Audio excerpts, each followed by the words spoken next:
শিক্ষক শিক্ষাকর্মী অধ্যাপক ফাঁকা থাকবে না।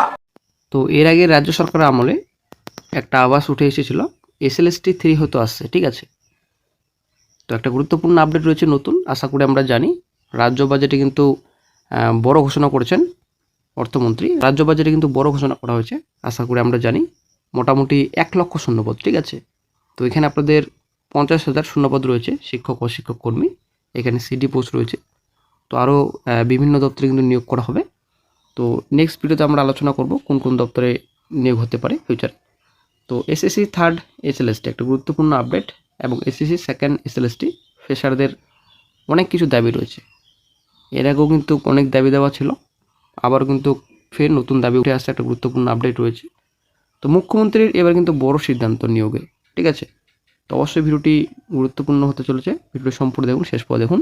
চ্যানেল নতুন দর্শক অবশ্যই চ্যানেলটিকে সাবস্ক্রাইব করে দেবেন, সঙ্গে অনেক সংখ্যা নেবেন প্রতিনিয়ত যে কোনো সরকারি বেসরকারি সবার আগে চাকরির খবর আপডেট পাওয়ার জন্য। তো 2nd এসএলএসটি যে এক্সপিরিয়েন্স 10 মার্কস তো বাতিল করতে হবে, এই দাবি কিন্তু আগে থেকে উঠে আসছে। নতুন রাজ্য সরকার আসার পর আবারও কিন্তু দাবি রাখছে ফ্রেশার চাকরি প্রার্থীরা, এক্সপিরিয়েন্স 10 মার্কস বাতিল করতে হবে।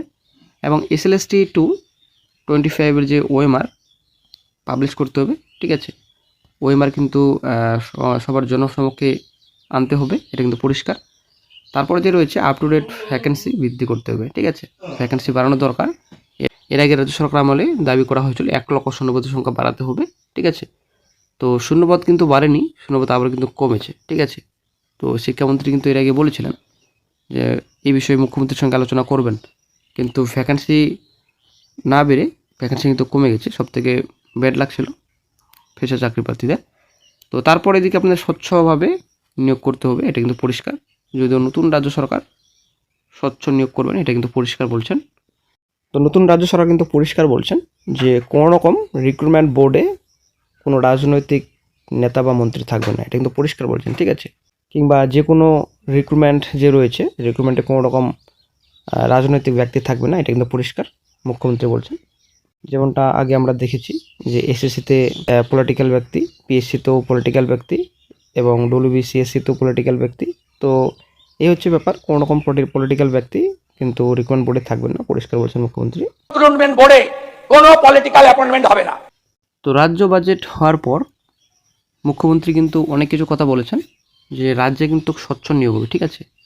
যদিও তিনি আগে থেকে বলে আসছেন যে রাজ্যে স্বচ্ছ নিয়োগ হবে, আপনারা নিজেরাই দেখতে পাবেন কত নম্বর পেয়েছেন অ্যাকচুয়ালি ওএমআর, ঠিক আছে।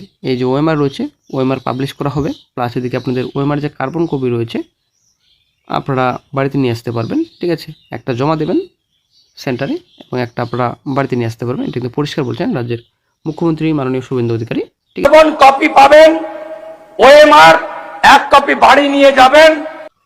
এবং পাশাপাশি এটাও বলছেন রাজ্যে কিন্তু বিপুল সংখ্যক নিয়োগ করবে, ঠিক আছে। ভ্যাকেন্সি প্রচুর খালি রয়েছে, তো সব দপ্তরে ভ্যাকেন্সি যেহেতু খালি রয়েছে সব দপ্তরে নিয়োগ হবে, যে যে দপ্তরে শূন্যপদ খালি রয়েছে সব দপ্তরে নিয়োগ করা হবে, পরিষ্কার বলছেন মুখ্যমন্ত্রী। এবং একটাও রাজ্য সরকারের কোনো পোস্ট ফাঁকা থাকবে না।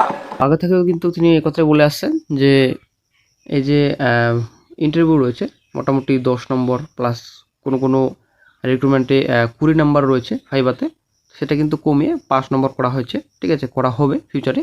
এবং এদিকে এই যে একাডেমিক্স ব্যাপার রয়েছে, একাডেমিক্স মূল্যায়নের প্রমাণটা কিন্তু জোর দেওয়া হবে, তো পরিষ্কার কিন্তু বলছেন মুখ্যমন্ত্রী। আমরা 5 নাম্বার ভাইভাতে রাখবো। রাজ্য বাজেটে 1 লক্ষ শূন্যপদের কথা বলা হয়েছে, 1 লাখ। তবে 50,000 যে রয়েছে এখানে আপনাদের এসএলএসটি 3 রয়েছে, এটা গুরুত্বপূর্ণ আপডেট। নিউ এসএলএসটি 3 নাকি এসএলএসটি যে 2 রয়েছে, মোটামুটি 35K মতো ভ্যাকেন্সি রয়েছে, সেটা জুড়ে 50K ভ্যাকেন্সি কথা বলা হয়েছে নাকি নিউ ভ্যাকেন্সির কথা বলা হয়েছে, সেটাই হচ্ছে ব্যাপার। নিউ ভ্যাকেন্সি হলে সবথেকে ভালো, চাকরি প্রার্থীর জন্য একটা বড় সুখবর। তবে যদি এই যে পুরাতনের কথা বলছি 35K ভ্যাকেন্সি রয়েছে, সেটা জুড়ে যদি হয় তাহলে হয়তো খারাপ খবর, চিন্তার বিষয়, নেক্সট ভ্যাকেন্সি বাড়বে কিনা, এটাই হচ্ছে ব্যাপার। তবে নিউ ভ্যাকেন্সি যদি হয়, নিউ ভ্যাকেন্সি 50K মতো যদি থাকে, অ্যাকচুয়ালি এসএলএসটি 3 আসবে এদিকে আপনাদের। এবং অন্যান্য দপ্তরে যে ভ্যাকেন্সি রয়েছে আশা করি আমরা জানি, অন্যান্য দপ্তরে মোটামুটি অনেক শূন্যপদ খালি রয়েছে। পঞ্চায়েতে মোটামুটি 11,000 প্লাস ভ্যাকেন্সির কথা বলেছেন পঞ্চায়েত মন্ত্রী, ঠিক আছে। এদিকে আপনাদের ডিস্ট্রিক্ট কোর্টের নোটিফিকেশনগুলো আটকে রয়েছে, মোটামুটি 3,000 কাছাকাছি ভ্যাকেন্সি রয়েছে, ঠিক আছে। এদিকে আপনাদের বেঙ্গল পুলিশে 20,000 কথা বলেছেন মুখ্যমন্ত্রী। এদিকে বাজেটও পাস হয়েছে 20-এর মতো। এদিকে আপনাদের পিএসসির কিছু ভ্যাকেন্সি রয়েছে। পিএসসির তো মোটামুটি ভালো ভ্যাকেন্সি রয়েছে, 1 লক্ষের কথা যেহেতু বলেছেন, ঠিক আছে। পিএসসি তো প্রচুর ভ্যাকেন্সি খালি রয়েছে। এবং এদিকে আপনাদের WBSSC staff selection commission, plus এদিকে WBSSC school service commission vacancy প্রচুর খালি রয়েছে। তো দেখা যাক 6 মাসের মধ্যে নিয়োগ করা হবে, তো কী হবে সেটাই হচ্ছে ব্যাপার।